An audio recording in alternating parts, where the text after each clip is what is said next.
This is the story of the Amber Room. Not a room containing amber, but a room made of amber. A dazzling chamber, crafted from tons of intricately carved amber panels. Backed with gold leaf and mirrors, it was considered the eighth wonder of the world. But the Amber Room is also a story of theft, of war, of mystery, and, some say, of a curse. This is its remarkable and ultimately tragic tale. Imagine a room shimmering with golden light, walls panelled entirely in amber, intricately carved into elaborate designs, reflecting the light of hundreds of candles.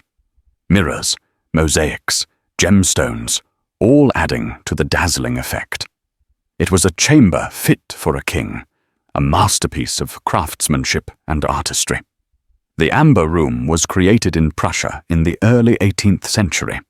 Originally intended for Charlottenburg Palace in Berlin, it was eventually installed in the Berlin City Palace. But its beauty, its sheer opulence, made it a coveted prize, a symbol of power and wealth. In 1716, King Frederick William III of Prussia, in a gesture of goodwill and alliance, presented the Amber Room to Tsar Peter the Great of Russia.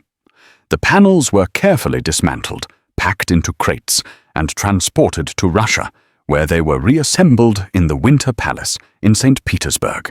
It was later moved again. This time, it was moved to Catherine Palace. More amber was even added, turning it into something even grander. For over 2 centuries, the Amber Room remained in Russia, a treasure beyond price, a symbol of imperial grandeur. But its fate, like that of so many treasures, was intertwined with the turbulent tides of history. Then came World War II and the Nazi invasion of the Soviet Union. The Nazis, obsessed with looting the art and treasures of conquered nations, had a specific target in mind: the Amber Room.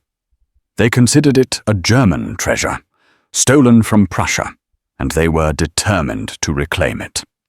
The Soviets, aware of the Amber Room's value, attempted to hide it. They tried to disassemble the panels, but the amber, brittle with age, began to crumble. In a desperate attempt to conceal it, they covered the walls with wallpaper, hoping to fool the invaders. It didn't work. The Nazis, with their own team of experts, quickly discovered the hidden treasure. They dismantled the Amber Room, packed it into crates, and shipped it to Königsberg Castle in Germany, now Kaliningrad, Russia. And there it was reassembled, displayed as a trophy of war, a symbol of Nazi conquest. But as the tide of the war turned, as the Soviet army advanced, the Amber Room's fate again became uncertain. In 1944, as Königsberg was under siege, the room was dismantled, packed away, and disappeared. And that's where the mystery truly begins.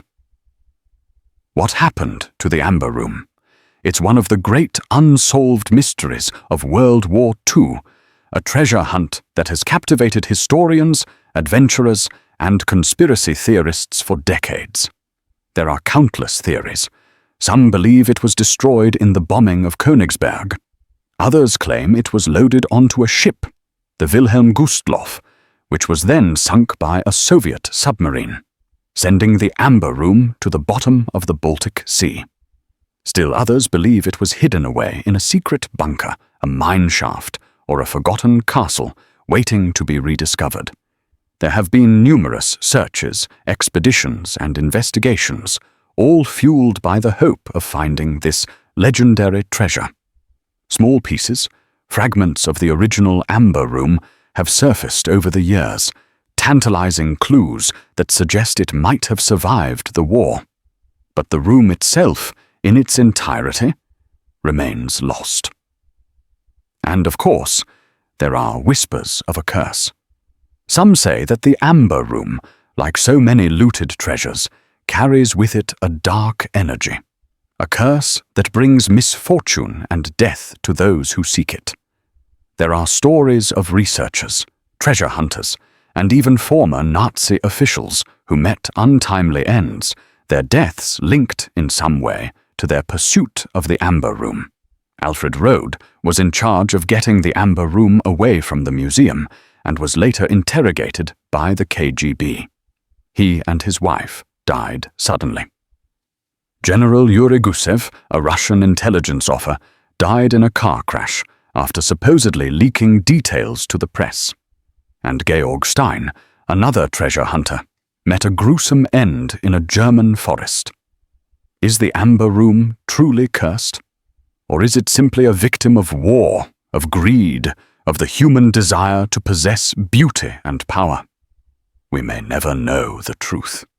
But the story of the Amber Room, a masterpiece of artistry lost to the chaos of war, remains a compelling mystery, a reminder of the enduring power of legends and the way that even the most beautiful objects can become entangled in the darkest chapters of human history.